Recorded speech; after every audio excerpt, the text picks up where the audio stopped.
Modern Gavaskar trophy में भारत एक बार फिर ऑस्ट्रेलिया पर अपनी बादशाह दिखाते हुए 2-0 से आगे है। मॉडर्न गावस्कर ट्रॉफी भारत के ही पास है और अब तीसरा टेस्ट इंदौर में खेला जाना है। उसी की करेंगे बात। स्वागत है आपका ESPN cricket info match day Hindi में। और हमारे साथ बात करने के लिए मौजूद है पूर्व भारतीय टेस्ट क्रिकेटर आकाश चोपड़ा।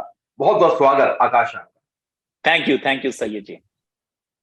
आकाश, चीजें बदल गई हैं भारत के लिए, तो ज्यादा नहीं बदली है, लेकिन ऑस्ट्रेलिया के लिए कई चीजें बदल गई हैं। नए कप्तान स्टीव स्मिथ अब उनके होंगे, पैट कमिंस लौट चुके हैं, हेजलवुड लौट चुके हैं, एस्टन एगार लौट चुके हैं। लेकिन अच्छी चीजें उनके लिए ये है कि अब अवेलेबल हो गए हैं कैमरन ग्रीन और मिचेल स्टार्क। लेकिन दूसरी तरफ आकाश, भारत के लिए भी थोड़ी सी चीजें कम से कम केएल राहुल के लिए बदली हैं। अब वाइस कैप्टन केएल राहुल इस टीम में नहीं है, ओपनर केएल राहुल टीम में मौजूद है। और अक्सर जब राहुल की बात होती थी तो आप एक ही चीज कहते थे कि जब आपने उनको उपकप्तान बनाया है तो फिर भरोसा जताइए और उन्हें लॉन्ग रोप दीजिए। लेकिन आकाश, अब वो उपकप्तान नहीं है, तो क्या आपकी प्लेइंग 11 में अब वो है? अब उनकी जगह बन नहीं पाएगी सैयद, क्योंकि उसके दो कारण हैं एक्चुअली। पिछली 7 पारियों में रन नहीं है। 7वीं पारी तो ऑनेस्टली बहुत ही दुर्भाग्यवश आउट हुए थे। वैसे अमूमन आप आउट होते नहीं है, पर उससे पहले की जो 6 पारियां लगा लीजिए आप, 4 बांग्लादेश में थी और फिर 2 जो पहली, एक फर्स्ट टेस्ट की फर्स्ट पारी, सेकंड टेस्ट की फर्स्ट पारी, वहां पर आउट हुए। तो अब एक तो वो सच्चाई है। दूसरी सच्चाई ये है कि शुभमन गिल का फॉर्म बड़ा एकदम रॉकेट है पिछले कुछ समय से। तो आप चाहते हैं कि अगर कोई फॉर्म वाला बंदा है तो उसको आप मौका दीजिए 11 में खेलने का। अब क्योंकि राहुल उप कप्तान भी नहीं है, ये सेलेक्टर्स ने डिसाइड कर दिया है। हालांकि रोहित और राहुल द्रविड़ ये कह रहे हैं कि हम इस खिलाड़ी को बैक तो करने वाले हैं। और बैक करने के उनके रीजंस जो मेरे हिसाब से तो बिल्कुल उचित है, क्योंकि वो टैलेंट की तरफ देख रहे हैं, वो उस खिलाड़ी की पेडिग्री को देख रहे हैं, विच मेक सेंस। क्योंकि रोहित ने भी अपने आप को उसी जगह पे पाया था आज से 10-11 साल पहले, और टीम ने उनके ऊपर इन्वेस्ट किया था। तो आज वो भी यही काम करना चाहते हैं राहुल के साथ। तो फ्यूचर में तो जरूर आप पाएंगे कि इतनी जल्दी टीम छोड़ेगी नहीं इनको। लेकिन at this point in time Indore का मैच नहीं, वहां पे शायद राहुल नहीं दिखेंगे।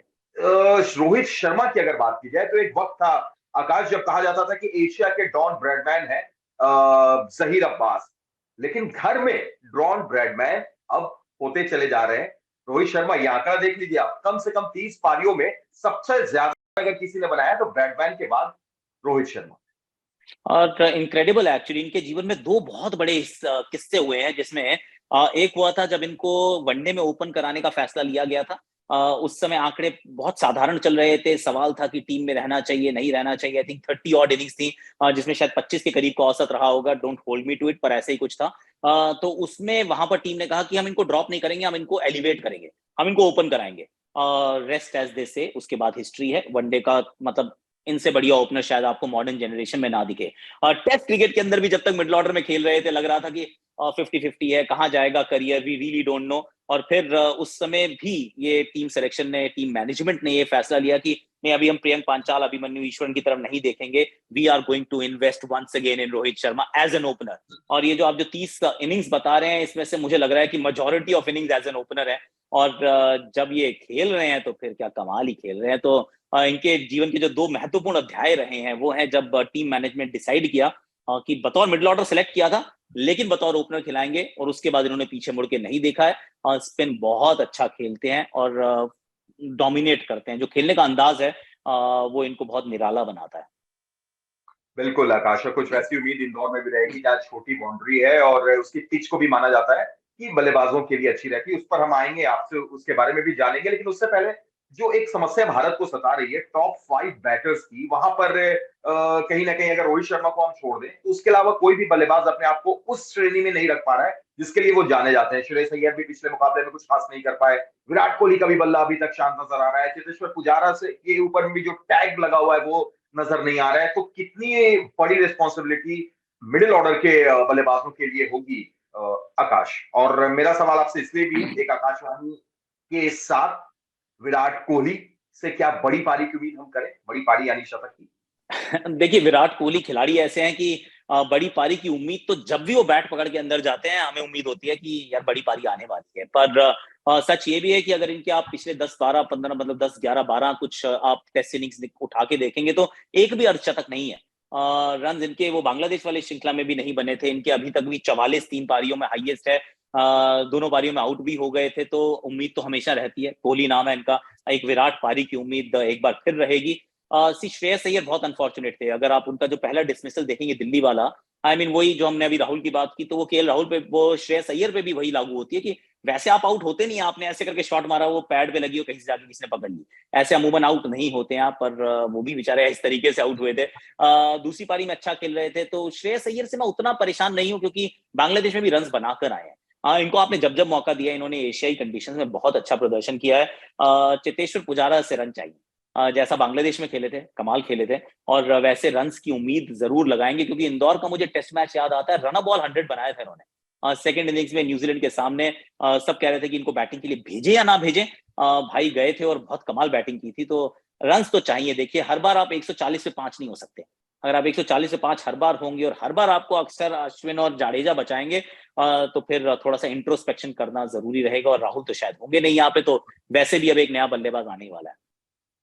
बिल्कुल सही कहा आपने आकाश, की अक्सर अगर आप अक्षर पटेल, अश्विन या जाडेजा से उम्मीद करेंगे तो उनके लिए ये भी एक नाइंसाफी हो सकती है बतौर बल्लेबाज अगर आप उनसे उम्मीद करेंगे। लेकिन यही तीनों खिलाड़ी जब तिकड़ी के रूप में हाथ में उनके गेंद आ जाती है तो फिर वो कुछ अलग हो जाते हैं। और कंगारुओं के लिए, ऑस्ट्रेलिया के लिए इन्होंने 2 टेस्ट में दिखाया है क्या कुछ चुनौती होगी ऑस्ट्रेलिया के पास। वो स्वीप शॉट जो खेल रहे थे वो शायद ऐसा लग रहा है कि उसके ऊपर में भी थोड़ा सा अंकुश अब लगेगा। आकाश, कुछ और नया निकालेंगे, कुछ और प्रयोग करना चाहेंगे वो? देखिए, अगर तो उन्होंने मान लीजिए इसके बाद डिसाइड किया कि हम स्वीप मारेंगे नहीं, तो मैं कहूंगा ये फिर एक और खुदकुशी करने का एक अच्छा तरीका है, क्योंकि अगर आपके पास बहुत सारे अलग अलग शॉट नहीं है, और आप पहली बार आप सोच के आए कि सिर्फ स्वीप मारूंगा, दूसरी बार आप सोच के आए अब मैं स्वीप मारूंगा ही नहीं, अगर आप पहले से प्री डिटर्मिंड आते हैं, चाहे फिर आप वो हाँ उसका जवाब हो या ना उसका जवाब हो, दोनों गलत है।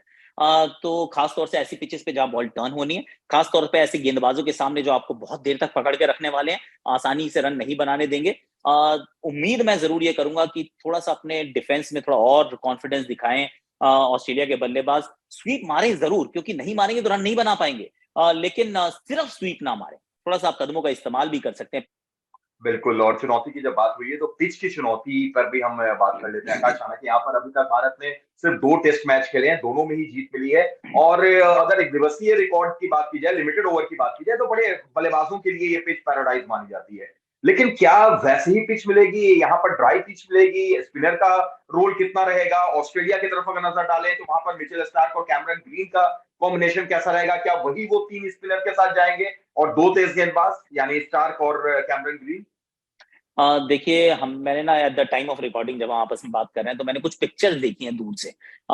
उसके ज्यादा तो कुछ अभी पिच रिपोर्ट तो आई नहीं है, लेकिन पिक्चर्स में ऐसा लगा है कि लाल मिट्टी की पिच है। ऐसा लगा है कि बड़ी ड्राई पिच है, दूर से दिख रही है कि बहुत जहां पे स्पिनर्स की गेंद पड़नी है वो बिल्कुल ड्राई है। बीच में थोड़ा से वो घास के, वो मतलब आपको हल्की हल्की छोटी छोटी घास दिखेगी, दिखाने के दांत है वो, खाने के बिल्कुल नहीं है। तो यहाँ पे मैं तो स्पिनर्स के लिए बहुत उम्मीद मदद समझ रहा हूँ। जितनी पाटा ये पिच हुआ करती है व्हाइट बॉल क्रिकेट में, उसकी तो आपको परछाई भी नजर नहीं आएगी। यहाँ बॉल टर्न होगा, पहले दिन से होगा, पहले सेशन से होगा, और ऑस्ट्रेलिया मुझे लगता है कि तीनों स्पिनर्स को खिलाए तो बेहतर है उनके लिए। और कैमरन ग्रीन और मिचेल स्टार्क, तो काफी सारे बदलाव आपको नजर आ जाएंगे। पैट कमिंस नहीं होंगे, मिचेल स्टार्क आ जाएंगे। एक बैट्समैन को ड्रॉप करना पड़ेगा, वो वार्नर अपने आप ही बाहर चले गए हैं अगर इस टीम में देखें आप, तो ट्रेविस हेड ओपनर हो जाते हैं और कैमरन ग्रीन आ जाते हैं, जो थोड़ी सी आपको फास्ट बॉलिंग भी दे देंगे। तो ऑटोमेटिकली कैमरन ग्रीन के आने से थोड़ा सा जो बैलेंस है वो बेहतर नजर आता है। पिछले मैच में सिर्फ एक ही फास्ट बॉलर थे, वो थे पैट कमिंस। तो कई बार आलोचना हुई कि कम बॉलिंग करी है, सही जगह नहीं बॉलिंग करी है, पर जब आप अकेले होते हैं तो आप फंस जाते हैं। यहाँ पर एटलीस्ट गेंदबाज 2 होंगे और उसमें से एक मिचेल स्टार्क होंगे, जिनके I will be very curious to see कि कैसा करते हैं, क्योंकि भारत के अंदर या भारत के खिलाफ इनके टेस्ट के आंकड़े, ये थोड़ी सी इंटरेस्टिंग केस स्टडी है, तो वो भी अच्छा रहेगा देखना कैसा करते हैं। चलिए आकाश, बिल्कुल आखिर में एक छोटी सी भविष्यवाणी आपसे। भारत ये टेस्ट मैच जीत रहा है, ऑस्ट्रेलिया पलटवार कर रहा है, या कोई भी नतीजा नहीं आ रहा है? नहीं नहीं, 3-0। मैं कह रहा हूँ भारत ये मुकाबला जीत रहा है, और सब कुछ ठीक रहा तो 3 साढ़े 3 दिन में ही जीत जाएगा। मतलब 5वें दिन टेस्ट मैच जाता हुआ, तो मुझे अभी पिच नहीं देखी है सही, लेकिन मुझे ये भी उम्मीद नहीं है कि ये भी 5 दिन जाएगा। बहुत बहुत शुक्रिया आकाश, हमारे साथ जुड़ने के लिए, तमाम बातचीत करने के लिए। फिर होगी आपसे मुलाकात। आप देख रहे थे ESPN cricket info match day.